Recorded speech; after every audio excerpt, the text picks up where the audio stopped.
अस्सलाम वालेकुम डॉक्टर साहब। वालेकुम सलाम बेटा, क्या हाल है आपका? अल्लाह का शुक्र। अच्छा डॉक्टर साहब, ये बताइए कि कोरोना वायरस की सिचुएशन वैक्सीन लॉन्च होने के बाद क्या है वर्ल्ड वाइड? बिस्मिल्लाहिर्रहमानिर्रहीम। बेटा, ये आपने बहुत अच्छा सवाल किया है। और पिछला साल हमें कोरोना के बारे में बताते बताते थक गए थे, और अल्लाह ने मेहरबानी की और वैक्सीन बन गई, और लोगों को लगना शुरू हो गई। अब अगर देखें ना आपके उसका जो एक्टिव केसेस थे, वो जो स्पीक जा रही थी, वो उसका प्लेटू आ गया है। इसी तरह ये वर्ल्ड मीटर में आप जाके आज का देखें, केस में देख रहा था, और डेथ रेट भी उसका खासा कम हो रहा है। इसी तरह पाकिस्तान में भी आप देखें तो रेट काफ़ी फैलाव में भी कमी आई है। अभी तो बहरहाल पाकिस्तान में वैक्सीन लगना नहीं शुरू हुई, दूसरे ममालिक में, तो इसका खासा बेहतर असर हो रहा है, और इंशाल्लाह बहुत असर होगा। डॉक्टर साहब, ये बताइए कि मुख्तलिफ वैक्सीन्स क्या हैं और उनका मैकेनिज्म ऑफ एक्शन क्या है? हाँ, ये बहुत अहम सवाल है, क्योंकि वैक्सीन लगाने से पहले हर वैक्सीन लगवाने वाले को उसके वैक्सीन के बारे में मालूम होना चाहिए कि वो क्या चीज़ है, बल्कि लगाने वाले को बताना चाहिए। ये एथिक्स में शामिल है कि हम आपको क्या लगा रहे हैं। इस वक्त तकरीबन 9 वैक्सीन जो हैं वो मार्केट में आ गई हैं, और कुछ को एमरजेंसी के तौर पे एफडीए ने अप्रूव कर दिया है। मैं बताता हूँ, इन सारी वैक्सीन को 4 किस्म की मेन मैकेनिज्म ऑफ एक्शन है। एक तो जो मडर्ना और फाइज़र है, ये शुरू में इन्होंने आया, मडर्ना का जो सबसे पहले शुरू हुई। और इसको मैकेनिज्म एक्शन है कि इन्होंने लेबोरेटरी में मैसेंजर आरएनए को बनाया, और उसको लिपिड पार्टिकल में रख के और उसके साथ लगा के और वो इंजेक्शन में डाल दिया। 0.5 ml पर डोज के हिसाब से लगेगा। ये तो दोनों वैक्सीन का मैकेनिज्म ऑफ एक्शन एक है कि ये राइबोसोम्स के पास जाएंगी, जब लगेंगे हमारे मसल्स में, तो मसल्स के सेल के जो इनको राइबोसोम आइडेंटिफाई करेंगे, और स्पाइक प्रोटीन बनेंगे, स्पाइक ट्री मिल्क के स्पाइक बनाएंगे। उन स्पाइक को हमारा फिर इनेट सिस्टम स्टडी करेगा। ये तो एक सिस्टम है। दूसरा है कि वायरल वेक्टर वैक्सीन है, उसके मसलन कैंसिनो है, मसलन एस्ट्राजेनिका है, और Johnson and Johnson America Russian vaccine जो आई है, वो भी, ये सारे इन्होंने एडिनो वायरस को लिया। एडिनो वायरस है कि कुछ लोगों, कुछ कंपनियों ने, जैसे एस्ट्राजेनिका है, इन्होंने जैपनीज से लिया। कुछ वायरस जो है उन्होंने ह्यूमन एडिनो वायरस, जो कैंसिनो है, ह्यूमन एडिनो वायरस से लिया। एडिनो वायरस हमारा ये हर साल नज़ला फ्लू करता रहता है। उसके फैलाव वाले जो जीन्स थे, उसके सीक्वेंस करने के बाद उसको उन्होंने डीएक्टिवेट कर दिया, और एक स्पाइक प्रोटीन वाले जो कोरोना वायरस का मेन मैकेनिज्म एक्शन तो यही है कि उसके स्पाइक्स जाके इंसान के ACA2 रिसेप्टर के साथ अटैच होते हैं। तो मैकेनिज्म ये है कि ऐसी वैक्सीन बनाई जाए जो ACA रिसेप्टर के साथ उसके कोरोना वायरस के स्पाइक्स को ना चिमटने दें, और जब भी वो अंदर जाए तो उसके खिलाफ एंटीबॉडी बनी हो और वो उसको न्यूट्रलाइज कर दें। तो इसी तरह उन्होंने किया कि वो डीएनए एक बैक्टीरियल कैप्सिड में लिया, उस बैक्टीरियल कैप्सिड से लेके फिर उन्होंने एडिनो वायरस में डाला। एडिनो वायरस से डालने के बाद वो फीटल सेल में टेस्ट किया, फीटल सेल के बाद फिर उन्होंने वैक्सीन बनाया। ये एक, मतलब कि ये दूसरा बड़ा। तीसरी वैक्सीन का एक बड़ा मैकेनिज्म एक्शन है कि उन्होंने वायरस को ही डीएक्टिवेट कर दिया। मसलन पाकिस्तान में साइनोफार्म वैक्सीन है, और जो भारत में दी जा रही है वैक्सीन, भारत ने खुद जो बनाई है वैक्सीन, इन्होंने कोरोना वायरस के उस जीन्स को जो अंदर उसके न्यूक्लियो कैप्सिड को होते हैं, उसको सारे को एक केमिकल के ज़रिए डीएक्टिवेट कर दिया। जब वो डीएक्टिवेट कर दिया तो बस ये एक एक बेकार सा, एक डेड बॉडी सा रह गया, और उसकी स्पाइक्स प्रोटीन जो है वो मौजूद रहीं, और उस उन्होंने इसको वैक्सीन में डाल के इंजेक्शन, पाकिस्तान के अंदर साइनोफार्म वैक्सीन जो है वो इस तरह है। ये तीसरी किस्म। चौथी किस्म की वैक्सीन है कि उन्होंने, जो बहुत अहम है, नोवावैक्स की वैक्सीन है, अभी वो उसका 3rd ट्रायल कंप्लीट नहीं हुआ।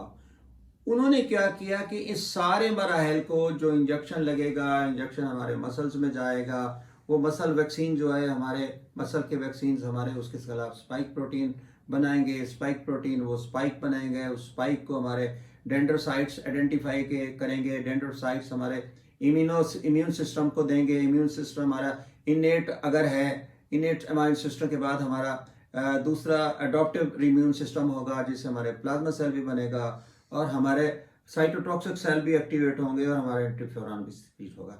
तो स्पाइक प्रोटीन ने चार ही जो नोवावैक्स वैक्सीन है, इन्होंने सिर्फ स्पाइक बनाई है और ये सारा सिस्टम जो पहले 4 वाला हिस्सा था, 4 पॉइंट्स थे, ये बिल्कुल निकल गए। उन्होंने स्पाइक बना के फिर उसको उन्होंने नैनो पार्टिकल में डाला और नैनो पार्टिकल डालने के बाद वो इंजेक्ट किया। तो ये चारों वैक्सीन जो हैं, इनके mechanism of action, and point तो सबका एक है, लेकिन स्टार्ट में दरमियान में मुख्तलिफ है।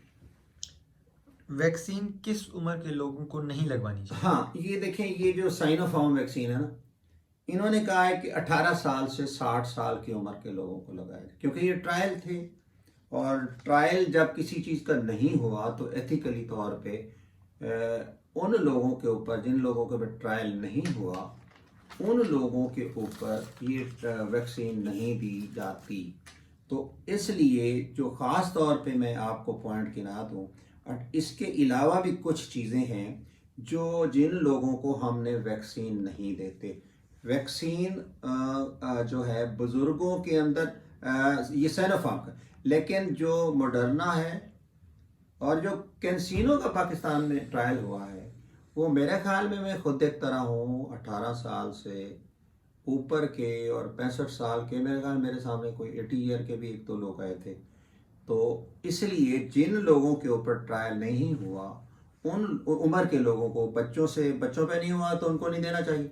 और इसके अलावा 65 साल से ऊपर वाले लोगों को भी वैक्सीन जो है देने में एहतियात करनी चाहिए। वैक्सीन के क्या मुज़र असरात क्या हैं? मुज़र असरात बहुत ज़्यादा मुज़र असरात है। मैं बताता हूँ आपको कि इसके जो मुज़र असरात को मैं 2 हिस्सों में तकसीम करता हूँ। एक तो है साइड इफ़ेक्ट, मैं आपको डिटेल में बता, एक तो है साइड इफ़ेक्ट, एक है एडवर्स रिएक्शन। साइड इफ़ेक्ट काफ़ी देखा जाता है, मसलन है कि इंजेक्शन लगने के बाद जो इंजेक्शन की वजह से मसाइल होते हैं, उस जगह पे दर्द हुआ, टेंडरनेस हुई, स्वेलिंग हुई, और बाज़ का ऐसा है कि वो स्वेलिंग की वजह से इन्फ्लेमेशन होती है, तो हमारे लिम्फ नोड भी वहाँ से बाज़ का लार्ज हो जाते हैं उस साइड पे और टेंडर हो जाते हैं। थकावट के बाद सर दर्द होता है, सर दर्द के बाद बाज़ का मसल्स पेन्स भी होते हैं, आर्थल्जिया भी देखा हुआ है, बॉडी एक्स भी होते हैं, दिल करता है, भूख नहीं लगती बाज़ का, और डायरिया भी हो सकता है, सर्दी भी लग सकती है, नाजिया, वोमिटिंग, फीवर, ये हैं साइड इफ़ेक्ट्स। एडवर्स रिएक्शन इससे मुख्तलिफ है। एडवर्स रिएक्शन का मतलब होता है कि उनके अंदर सवेयर एलर्जिक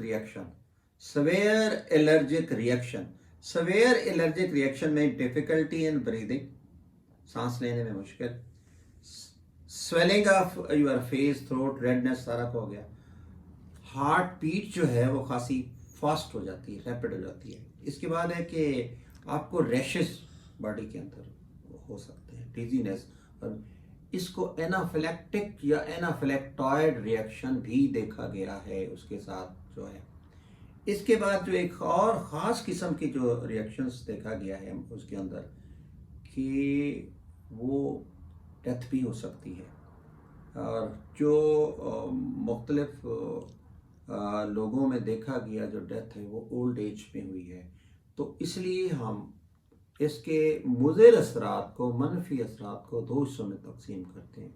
एक होता है साइड इफ़ेक्ट्स और एक होता है एडवर्स इफ़ेक्ट। तो दोनों में फिर हाँ, मैं ये एक चीज़ बता दूँ कि जो रिएक्शन है ना, ये वैक्सीन के अंदर मौजूद एडजुवेंट्स या वो केमिकल्स, पॉलीइथाइल ग्लाइकॉल जो है, पैग 2000 का जो इस्तेमाल होता है, ज़्यादातर रिएक्शन इसकी वजह से होता है। और मेरा ख्याल है कि चंद एक के अलावा ये सब में ये डला हुआ है। तो ये एडजुवेंट्स ज़्यादा रिएक्शन करते हैं, तो इसलिए जिन लोगों को एक लिस्ट में बताऊंगा जिन लोगों को रिएक्शंस होता है, कि ज़िंदगी में हुआ है, वो इस वैक्सीन को ना लगवाएं। अच्छा, एक ये बताइए कि जिन लोगों को ऑलरेडी कोविड हो चुका है उन लोगों को वैक्सीन लगवानी चाहिए या नहीं? देखिए, मेरा ख्याल है कल सबसे ज़्यादा जो मुझसे सवाल पूछा गया वो यही। मैं जनरली बात करता हूँ कि देखें, हम वैक्सीन क्यों लगवा रहे हैं? वैक्सीन इसलिए लगवा रहे हैं कि हमें इससे प्रोटेक्शन होगी। और प्रोटेक्शन कैसे महसूस होती है?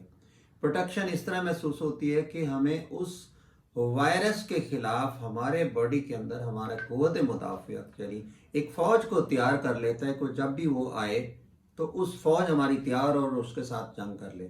मसलन इसके 4 चीज़ें बड़ी अहम है, 4 से 5 चीज़ें बड़ी अहम है जो अभी पाकिस्तान में सिर्फ लोग कंसंट्रेट करते हैं कि एंटीबॉडी है तो हम प्रोटेक्टिव हैं, एंटीबॉडी नहीं है तो मैं। जब किसी को कोरोना वायरस हुआ, कोविड हुआ, तो वो उसमें बहुत सारे 80% तो लोगों को मालूम नहीं होता ना कि हमें हुआ है, यानी वो माइल्ड होता है, फिर इसके बाद मॉडरेट होता है, सवेयर होता है। तो जब वो रिकवर होते हैं तो रिकवर होने के बाद उनकी IgM कम होती है, जो 1 हफ्ते के दरमियान शुरू होना, इन्फेक्शन के बाद शुरू होती है बनना, और आहिस्ता आहिस्ता वो 28 दिन के बाद ख़त्म हो जाती है। और IgG जो होती है सेकेंड वीक बनना शुरू होती है और फिर 28 दिन के बाद पीक पे चली जाती है IG। इसी तरह IgA भी बनती है। IgA हमारे म्यूकोजल प्रोटेक्शन के लिए बनती है। अब देखिए कि कोरोना वायरस की इन्फेक्शन के बाद जो हमारे अंदर जो रिकवर होते हैं उनके अंदर 4 चीज़ें मौजूद रहती हैं। नंबर 1, उनके अंदर जो न्यूट्रलाइजिंग एंटीबॉडी, ये स्पाइक प्रोटीन जो उसकी आ रही है, स्पाइक्स कोरोना वायरस की न्यूट्रलाइजिंग एंटीबॉडी, इनको कौन बनाते हैं? हमारा प्लाज्मा सेल बनाते हैं। ये जो इंटरलूकिन 4 और इंटरलूकिन 5 के इफेक्ट के साथ हमारे जो नाइफ सेल हैं उनके ऊपर इफेक्ट होता है तो हमारी इम्यूनोग्लोबिन बनती है। दूसरा, जब ये इम्यूनोग्लोबिन बन जाती है तो हमारी ये नेचुरल हेल्प, जो हमारे हेल्पर सेल जो होते हैं, टी हेल्पर सेल, ये हमारे मेमोरी सेल बना देते हैं। मेमोरी सेल जब अपना काम, ये सेल जब अपने काम कर ले तो मेमोरी सेल हमारे खामोश होकर सो जाते हैं, लेकिन ये नहीं है कि ख़त्म हो जाते हैं। इसी तरह हमारा दूसरा मैकेनिज्म एक्शन है कि जिसमें हमारे साइटोटॉक्सिक सेल जो हैं, साइटोटॉक्सिक सेल जो हैं वो एक्टिवेट होते हैं, नेचुरल किलर सारे एक्टिवेट होते हैं और फिर वो मेमोरी सेल में कन्वर्ट हो जाते हैं और इधर वो इंटरफेरान को सिक्रीट करते हैं। इंटरफेरान ये होता है कि सेल को प्रोटेक्शन कर देता है, एक सेल को दूसरे सेल से खबरदार करता है, देखो जी वायरस आ रहा है अपने।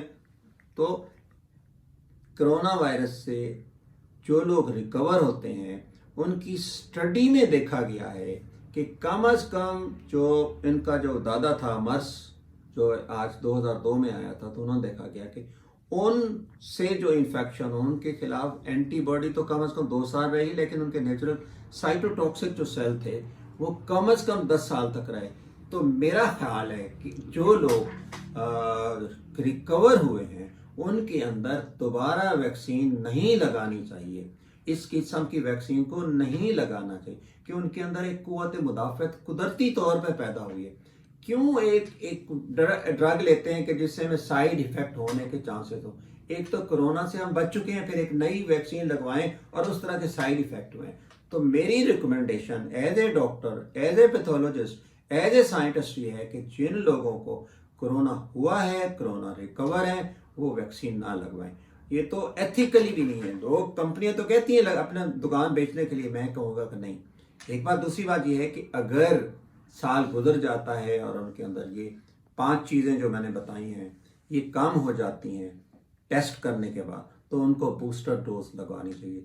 बूस्टर डोज हमारे मेमोरी सेल को फिर एक्टिवेट करेगी। मेमोरी सेल जब एक्टिवेट होंगे तो वो दोबारा इस चीज़ को एक्टिवेट करेंगे और री इन्फेक्शन होने का चांसेस बहुत कम होंगे।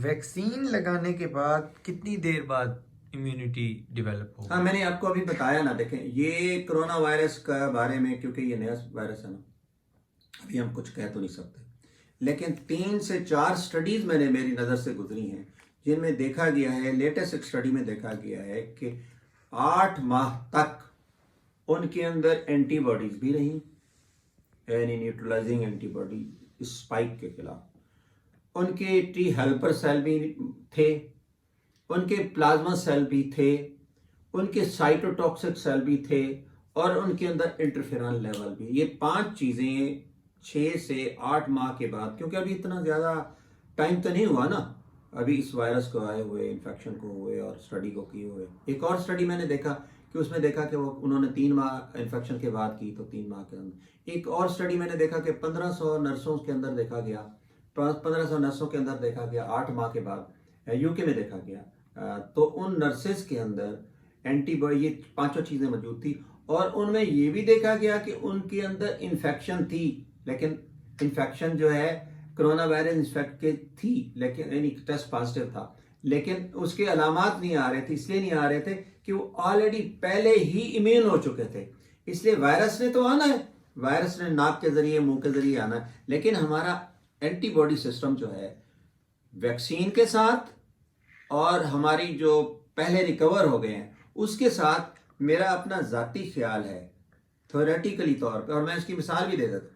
जो हमारा मर्स वायरस की जो मिसाल थी, मर्स जो इसका पहले दादा आया था, तो वो भी सांस का एक, वो जो ऊँटों से फैला था वो, और इस तरह एक और भी सांस कोविड-1 भी आया था। उसकी जो इम्यूनिटी है वो कम से कम 2 साल तक रहती है। इसलिए मेरा ख्याल भी ये है कि जब ये वैक्सीन हो जाएगी तो इंशाल्लाह 2 साल तक वैक्सीन इम्यूनिटी रहेगी, और इस साल इंशाल्लाह इसी दौरान रिजर्वायर भी ख़त्म हो जाएगा। और कोरोना से जो मतलब जिन्हें हो चुका है कोविड, उसकी री इन्फेक्शन से है वैक्सीन दोबारा देखें, आप देखें री इन्फेक्शन का चांस जो है मेरे मुकाबले में, मेरे नज़रिए में नहीं हो सकता। लेकिन देखा गया है कि ये जो अभी बताया कि 1200 नर्सों में सिर्फ 3 को री इन्फेक्शन के चांसेस थे, बड़ा कम री इन्फेक्शन, और री इन्फेक्शन हुई भी सही तो उनके सिम्टम्स नहीं आते। हाँ, जैसे 2 से 3 नए वायरसेस आए हैं, जैसे यूके का वायरस है B117 आया, 501, उसका साउथ अफ्रीका का आया, इस तरह ब्राज़ीलियन आया है। तो इस तरह अगर कोई वैक्सीन, कोई ज़्यादा ट्रेट आ जाता है, कोई स्ट्रेन आ जाता है, कोई वेरिएंट आ जाता है, तो हो सकता है री इन्फेक्शन हो।